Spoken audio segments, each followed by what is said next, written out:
رسول اللہ صلی اللہ علیہ وسلم نے آپس میں رہن سہن کے جو آداب بتائے ہیں ان میں یہ بھی ادب بتایا ہے کہ انسان ہر ایک کے منہ پر اسے خوش کرنے کے لیے اس جیسا کلام نہ کرے۔ حضرت ابو ہریرہ رضی اللہ تعالی عنہ سے روایت ہے، فرماتے ہیں کہ رسول اللہ صلی اللہ علیہ وسلم نے ارشاد فرمایا، تجدون شر الناس ذا الوجهين یاتی الی ہؤلاء بوجہ و الی ہؤلاء بوجہ، او کما قال صلی اللہ علیہ وسلم۔ فرمایا نبی صلی اللہ علیہ وسلم نے سب سے بدترین آدمی وہ ہے جو دو چہروں والا ہے، جب اس کے پاس جاتا ہے تو اس کے مطلب کی بات کرتا ہے، اور جب دوسرے کے پاس جاتا ہے تو بیان بدل دیتا ہے اور اس کو خوش کرنے کے لیے اس کے مطلب کی بات کرتا ہے۔ یہ بھی ہمارے معاشرے میں بہت ہوتا ہے، دفتروں میں لوگ اپنے باس کو خوش کرنے کے لیے مکھن لگاتے ہیں اس کے منہ پہ، سر یہ تو بڑی اچھی بات ہے، آپ کی یہ خصوصیت تو بہت اچھی ہے، ماشاءاللہ یہ تو آپ پہ یہ سوٹ بہت اچھا لگ رہا ہے، یا آپ نے یہ جو پالیسی اختیار کی ہے تو بہت اچھی ہے۔ اور جب باس سے یعنی وہ کہیں جائے گا کام سے یا آپ مجلس ختم ہوتی ہے تو دوستوں میں بیٹھ کے اسی کا مذاق اڑانا شروع کر دیتے ہیں کہ یہ جو ہے نا یہ غلط کیا اس نے، تو اس کو کہتے ہیں دگنا دو چہرے والا،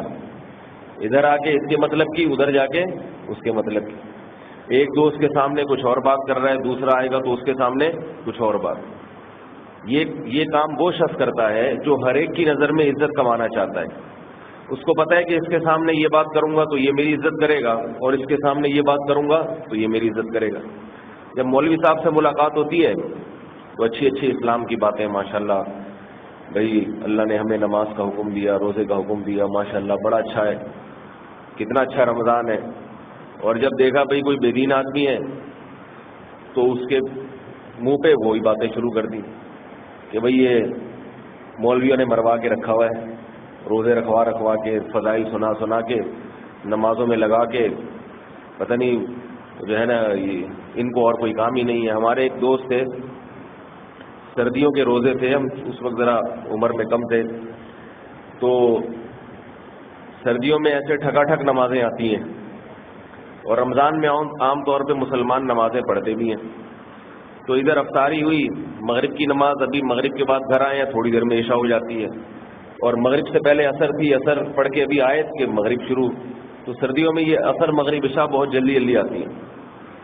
تو وہ کھانا کھا رہے تھے، افطاری کے لیے بیٹھے ہیں، افطاری کے فوراً بعد پھر مغرب پڑھنے، تو وہ کہہ رہے کہ تو مولویوں نے پریشان کر کے رکھا ہوا ہے، گھر میں بیٹھنے ہی نہیں دیتے، ابھی آگے بیٹھو پھر اذان دے دیتے ہیں۔ سمجھ میں آ گیا نا؟ تو ان کے نماز بھی پڑھتے تھے لیکن زبان سے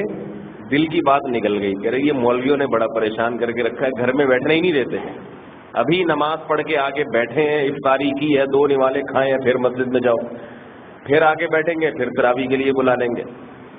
تو ان کی تو دل کی نیت کیا تھی اللہ ہی بہتر جانتا ہے، لیکن بعض لوگوں کی یہ طبیعت ہوتی ہے کہ جیسا ماحول دیکھتے، کہتے ہیں جیسا دیس ویسا دیس،